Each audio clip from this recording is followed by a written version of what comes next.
Queridos filhos e filhas, o Fé em Debate está no ar. É um prazer tê-lo conosco. Amado povo de Deus, evangelizar é preciso, e este programa Fé em Debate, que tem o propósito de ser, de fato, uma verdadeira catequese.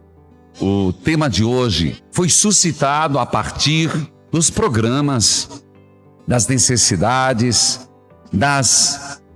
dos questionamentos e interpelações feitas pelos nossos ouvintes. Sexualidade no matrimônio. E nossa convidada, Márcia Vasconcelos Silva, psicóloga, terapeuta de casais e de família. Faz parte do grupo de apoio do Semplafam, Centro de Planejamento Natural da Família. Seja bem-vinda, Márcia Vasconcelos. É um prazer estar aqui no seu programa, que tem uma grande penetração, e eu espero poder colaborar. É uma alegria para nós, filha. São temas bastante difíceis de serem abordados. Fomos interpelados essa semana em vários aspectos sobre a questão do perdão. E falando do perdão, veio à tona, aflorou uma realidade bastante difícil dentro do matrimônio. Na verdade, que faz parte de todo ser humano, saber lidar, conviver com a sua própria sexualidade. A sexualidade não pode ser negada, né, Márcia? De jeito nenhum, porque ela é a parte intrínseca da nossa vida como seres humanos. Em primeiro lugar, a nossa sexualidade é a expressão de nós mesmos, como homem, como mulher.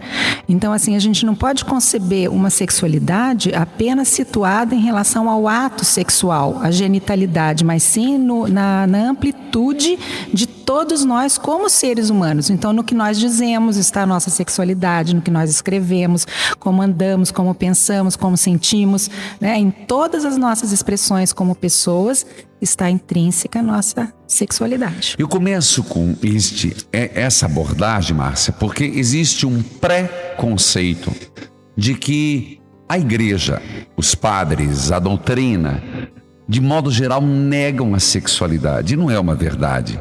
E você fez muito bem essa distinção entre sexualidade e genitalidade. Não é um negar, mas é um colocar limites e tentar fazer com que a pessoa entenda a sexualidade muito mais do que genitalidade. É nessa linha que você tem abordado também, né? Perfeitamente, porque, veja só, à medida que eu compreendo que eu tenho uma visão da minha sexualidade de uma forma sadia, abrangente como um ser humano, vivente, né? Eu estou, na realidade, dignificando a mim mesma.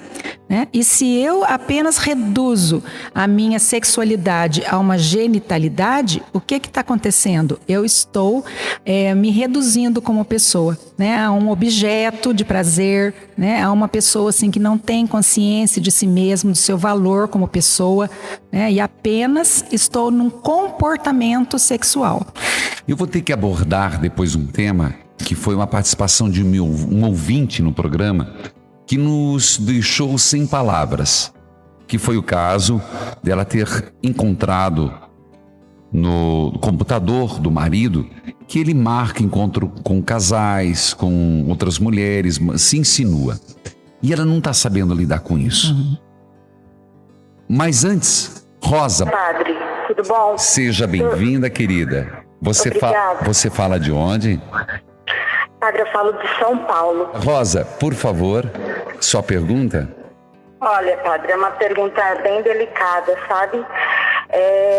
Eu tenho fortes indícios, para ser sincera, está se confirmando, Padre. É uma coisa muito grave, eu tenho tentado falar com o senhor para orientação, e é tão difícil, sobre a homossexualidade, Padre.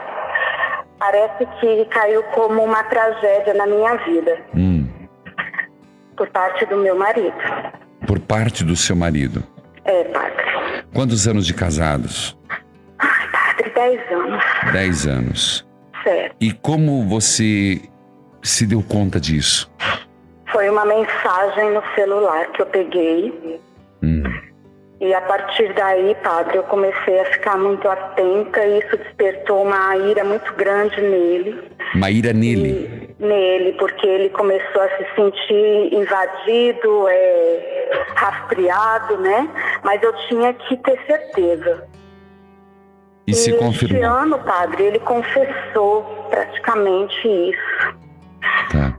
O que me dói é uma pessoa de caminhada, de igreja, padre, e assim, o desespero e o sofrimento dele, certo. Não sei, padre, exatamente se isso ainda está acontecendo com ele, mas ele aconteceu, entendeu? E como você lida com isso? Depois nós vamos aprofundar, porque bate o mesmo tema com aquele que apareceu durante a semana.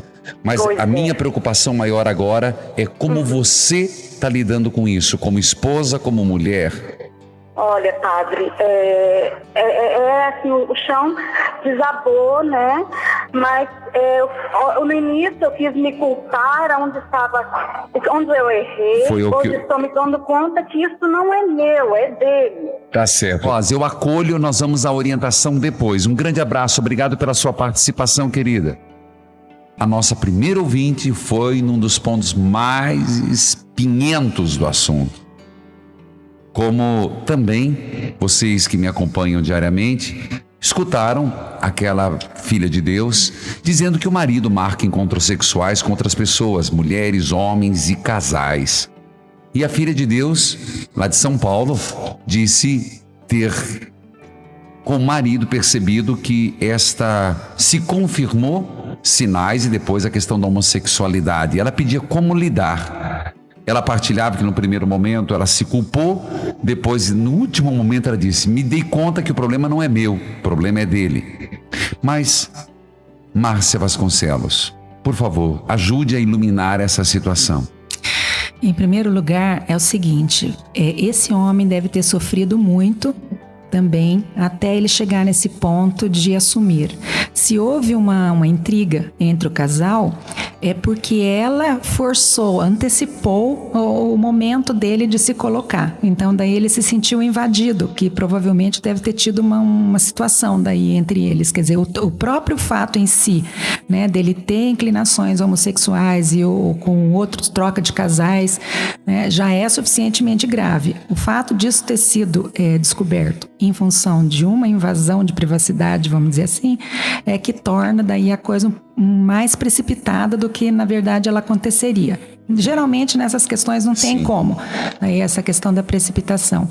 Então, assim, naturalmente acontece, né? Sim, acaba sendo assim, porque é muito difícil para as pessoas assumirem daí esse lado de sua sexualidade, do seu comportamento sexual. Tá. Né? E aí? Principalmente no casamento. Para ela, o que aconteceu? Para ela houve uma frustração, uma quebra de expectativa, um sentimento de traição. Né? E agora, o que o casal tem que fazer? Diante dessa situação, né, dele tendo assumido daí a sua homossexualidade, eles têm que conversar a partir daí para ver qual vai ser o comportamento dele daqui para frente. Entende? Então, assim, isso não é uma condição para eles acabarem um casamento, nada disso, né? Desde que o que ele vai propor para ela daqui para frente como condição para eles continuarem o casamento. Doutora, a senhora está falando, eu faço o papel do ouvinte. Sim. São muitas informações importantes palavras que eu sei que são importantes que a senhora colocou. A senhora disse que o fato de ter acontecido, efetivado ou não, mas descoberto, eclodido essa realidade da homossexualidade, seja do homem ou da mulher também, que não está sendo falado, mas é muito frequente. Sim. Não é motivo de uma separação? Depende do que eles vão querer fazer.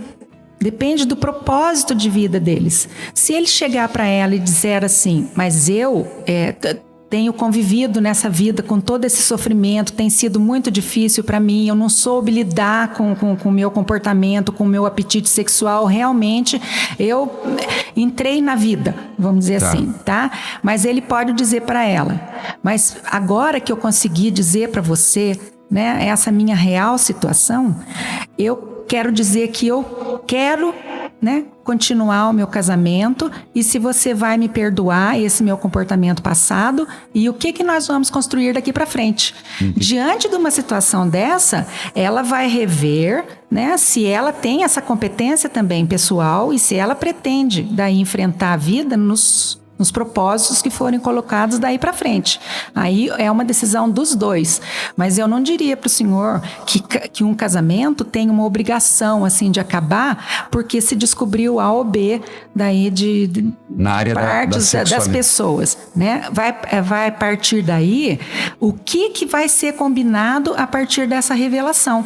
A senhora falou em 2 palavras importantes: comportamento e inclinação. A senhora poderia esclarear um pouquinho mais, por favor? A inclinação seria assim: eu nunca atendi nem conheci uma pessoa que se diz homossexual que não dissesse a seguinte frase: eu sempre soube da minha homossexualidade.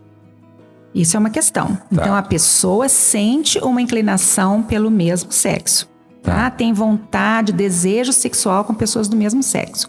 Outra questão é o que eu vou fazer com essa minha inclinação. Eu vou efetivá-la? Eu vou, por exemplo, entrar em sites de relacionamento, eu vou marcar encontros furtivos, nesse caso do rapaz, né, traindo a minha esposa, né? O que eu vou fazer com isso? Né, eu vou me prostituir, vamos dizer assim, tá, né, começar a sair em orgias ou sei lá, e ficar procurando boates, etc. Né? E o que eu vou fazer com isso?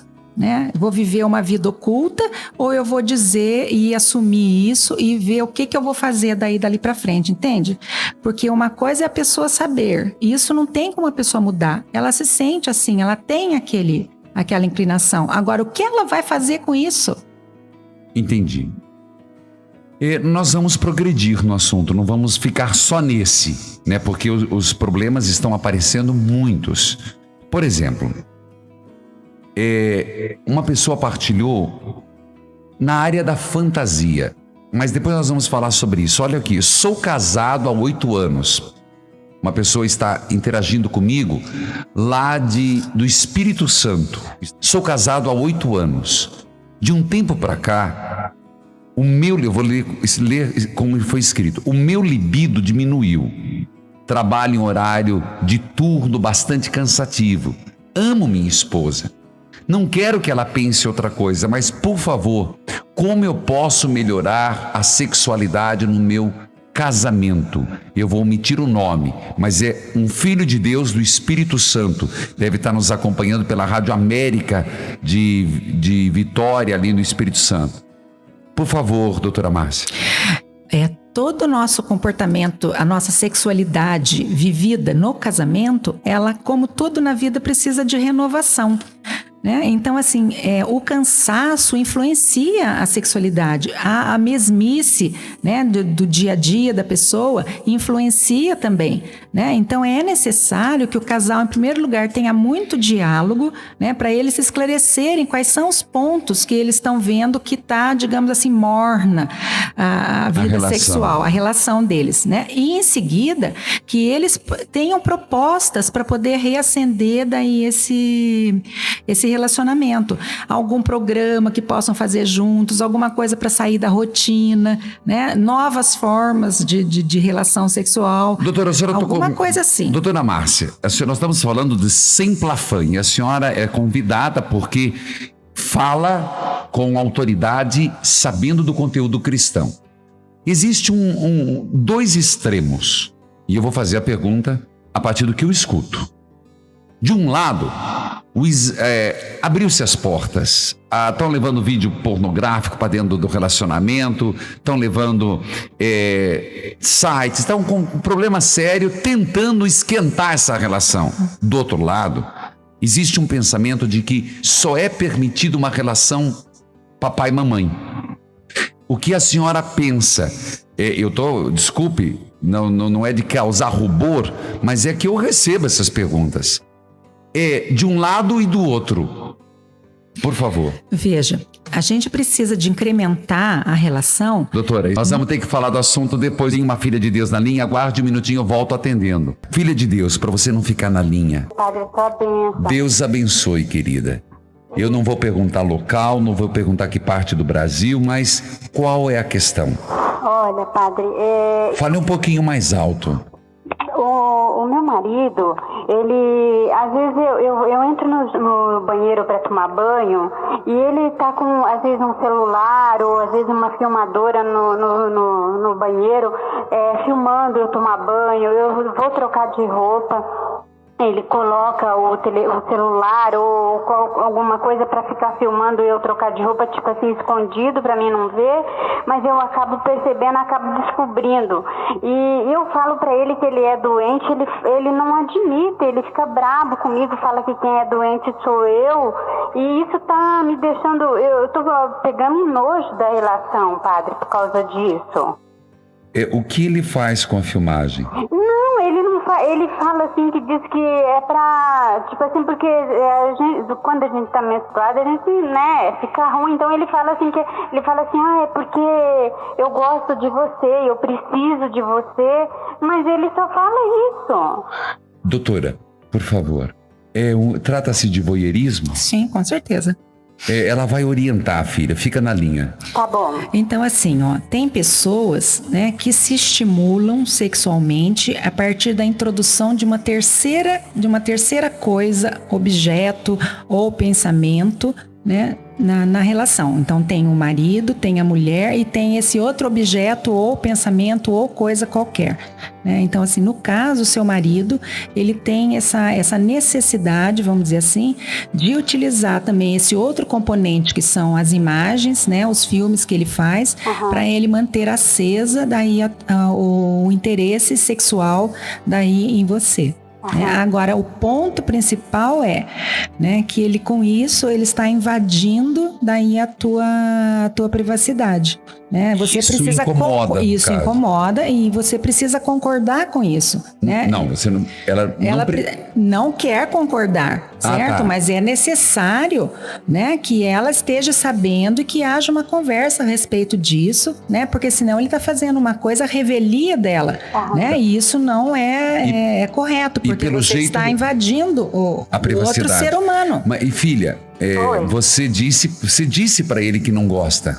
Eu já disse para ele, padre, eu até já dei um gelo nele, porque eu realmente fiquei enojada com isso. Agora ele se aproxima de mim, não é mais a mesma coisa, porque, tipo assim, às vezes eu já acordei de noite e já peguei ele, assim, tirou minha roupa e filmando.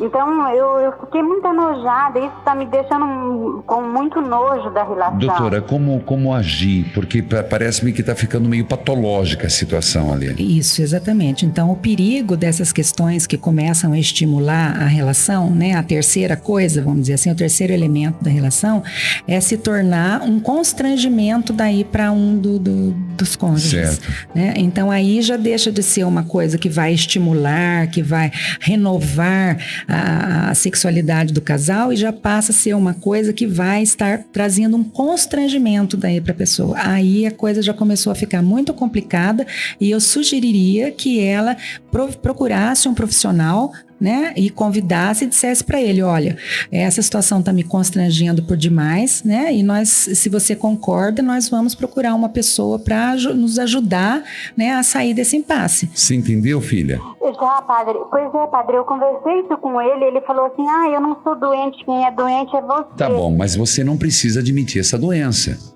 Uma coisa é uma acusação, outra coisa é você admitir. Você não é doente. Eu não estou dizendo que ele seja. Estou dizendo, você não precisa dizer, eu admiti que você seja doente. Só que existem situações onde o constrangimento é tão grande que você tem que pôr um basta. Você tem que pôr um chega para lá. E procurar ajuda.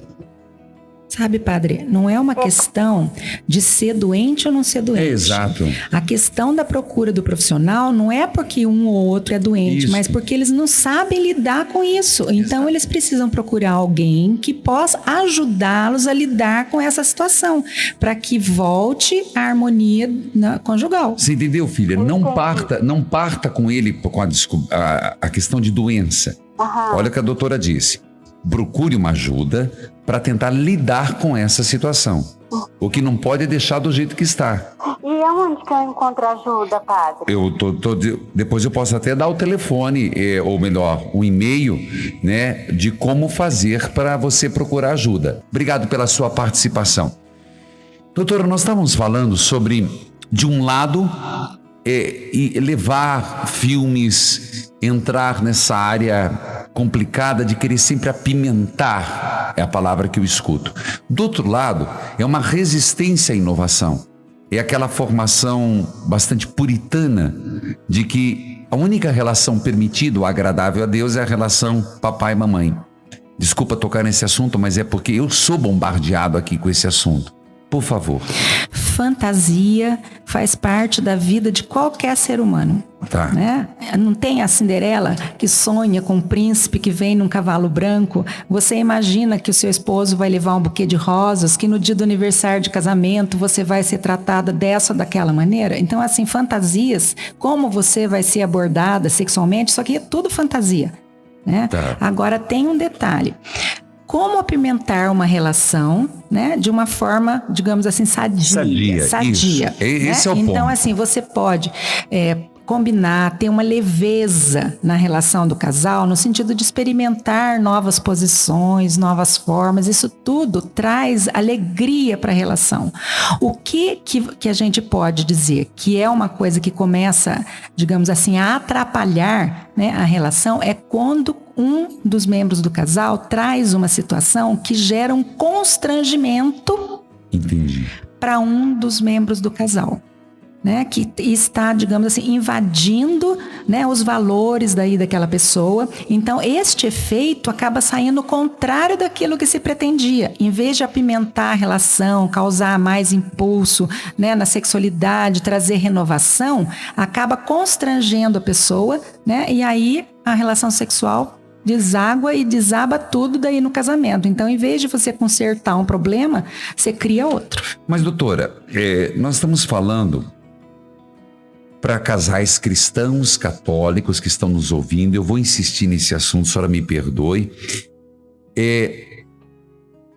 O que pode ser apimentado de uma forma sadia? Por favor, ajude, por exemplo, o aspecto da sedução, as preliminares.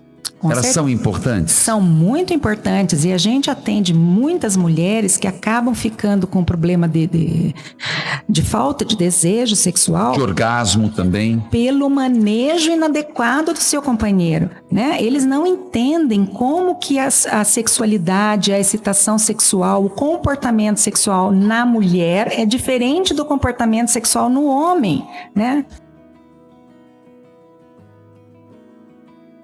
Queridos filhos e filhas, nós estamos falando sobre sexualidade no matrimônio. É um assunto bastante urgente e necessário. Deus passa pela nossa sexualidade. E nós estamos com a doutora Márcia Vasconcelos, psicóloga, terapeuta de casais e de família. A questão das preliminares, a senhora dizia que atende muitos casais que a mulher deixa de ter, né? Não se sente o que ela poderia sentir, né, na relação, devido à falta de manejo, né? O entendimento, às vezes, por parte do companheiro, de como uma mulher reage, né? Ou poderia reagir se fosse bem trabalhada, né? Poderia trazer muito mais, digamos assim, essa leveza, essa partilha, né, na relação sexual, do que do jeito que os casais estão habituados daí a se comportar, né? Mas, doutora, eu recebo também muito pedido de ajuda, porque de homens que a mulher, por alguma razão, ela perde a libido e fica frígida. E eles ficam numa dúvida, um problema sério. Ou eles correm para a masturbação, ou vão acabar tendo uma outra mulher fora, porque a mulher se nega a ter relação sexual. O fato de acontecer isso provavelmente tem ligação com alguma coisa muito mais complexa que ocorreu na vida dessa mulher. Tá? Então, assim, toda essa questão da sexualidade, ela não passa necessariamente só pela sexualidade, né? Ela tem uma relação com as vivências que a pessoa teve. Por exemplo, uma mulher que tenha sido abusada, né? Quando é criança, ela vai ter muita dificuldade daí na sua vida sexual. Se ela encontrar um companheiro mais habilidoso, mais compreensivo, né? E se ela tiver uma possibilidade de um diálogo mais aberto, ela pode superar isso e o casal passar a ter uma vida sexual, digamos assim, tranquila. Se nesse manejo da conjugalidade for uma coisa assim, um tanto quanto...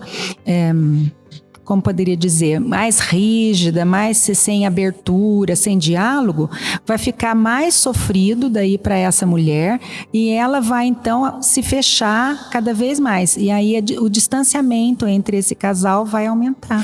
A senhora concorda que o homem é mais fogoso que a mulher?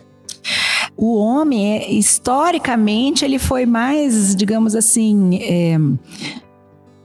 educado, né, para dar muito mais vazão, né, à expressão daí da sexualidade. E a mulher foi mais reprimida daí, né, nessa condição, né? Então, assim, não é bonito uma mulher, por exemplo, falar coisas sobre sexo, sentada de determinada maneira ou dar muita bandeira, vamos dizer assim, da sua atração, né? Então, a mulher sempre ela é mais reprimida daí nesse sentido. Quando essa repressão é muito forte, com certeza vai causar daí um constrangimento na vida sexual daí dessa mulher, porque ela não vai conseguir superar essa barreira, né? Então na hora ela vai se sentir como se tivesse uma culpa, alguma coisa, né, sobre si mesma, que vai impedir que ela relaxe e que ela aproveite daí a relação. Nesses casos é importante que tenha um acompanhamento, né, justamente para a pessoa rever, né, quais foram os pontos de sua história de vida, né, que realmente marcaram e que está fazendo com que essa pessoa se sinta assim presa, né, na relação no momento atual. Uma pessoa lá de Fortaleza, não vou dizer o nome, acabou de mandar um torpedo incisivamente. Minha esposa tem anorgasmia, já foi a psicóloga e nada. Nosso casamento não está bem. O que eu faço? O que é anorgasmia? É a falta de orgasmo. Então, assim, é como se a mulher tivesse uma incompetência, tá certo? Para sentir daí o prazer daí na relação, né? Um prazer sexual, atingir o orgasmo, né? Então, assim, na parte do casal que está relacionado com o dia a dia, com o relacionamento dos dois, pode correr tudo muito bem. Quando chega na área sexual, realmente para ele vai atingir o orgasmo e ela não. Com o tempo, o que acontece? Começa a ser uma coisa que a mulher começa a se sentir travada, né? E aí ela começa a evitar a relação, porque ela não consegue sentir prazer, muitas vezes pode sentir até o contrário, que é um desconforto, né? E aí tem que ser investigado daí essa questão, mas parece que já foi o caso, né? Mas tem cura? Aí é bem complicado, porque tem que fazer uma análise muito profunda daí para ver qual que é a real situação daí dessa pessoa e tentar fazer alguma abordagem, uma terapia sexual, alguma coisa assim, para ver se poderia ter um outro caminho daí da vida deles, né? Uma filha de Deus de Minas Gerais, doutora, diz assim: fazer sexo com o marido só para satisfazê-lo e ainda ter que fingir que tem prazer é pecado? Primeiro, deixa eu responder. Aqui, filha, não é uma questão de pecado ou não pecado. Cuidado, não coloque tudo na esfera do pecado e não pecado. É uma questão, é justo com você, é justo com o seu marido? Mas aí eu passo a palavra à doutora. Provavelmente isso está relacionado a uma questão muito mais profunda daí na vida do casal. Exato. Né? Essa é a ponta do iceberg. Então, assim, seria necessário que esse casal tivesse um diálogo, talvez até procurasse lá em Belo Horizonte, né? Minas Gerais, ela não diz o nome. Minas. Procurasse na sua cidade, né? Se informar mais a respeito, né? Para que esse casal pudesse passar limpo daí aonde foi que a coisa travou. Né, para que eles possam daí passar por uma outra fase daí na sua vida conjugal, né? Um tema, e aqui eu quero que a senhora ajude. A questão sobre sexo anal, sexo oral dentro do matrimônio de casais cristãos. Eu selecionei aqui 7 perguntas na mesma área. doutora? Então, veja, o limite é o bem-estar, né, e a satisfação daí das pessoas. Então, assim, desde que não me sinta invadida, né, não me sinta contrariada, não me sinta usada, não me sinta obrigada, né, se para mim é uma coisa que eu encaro com naturalidade, não é um esforço muito grande, não é uma invasão da minha privacidade, né, não é uma exposição muito forte, né, que vai me constranger como pessoa, tudo bem. Entendi. E nós vamos abordar esse tema. Eu gostaria que a senhora estivesse num outro momento falando sobre isso. Porque onde está o limite da dignidade? Onde está o limite dos problemas? E eu queria ainda uma pergunta. Eu estou vendo aqui, olha, meu marido tem problemas de sexualidade, ele foi abusado, depois um marido de se queixando, minha mulher não consegue ter relação comigo. A senhora acredita que tem pessoas que não deveriam se casar por terem problemas na sexualidade? Não é só questão homossexualidade, por favor, não estou falando disso, de traumas, de dificuldades.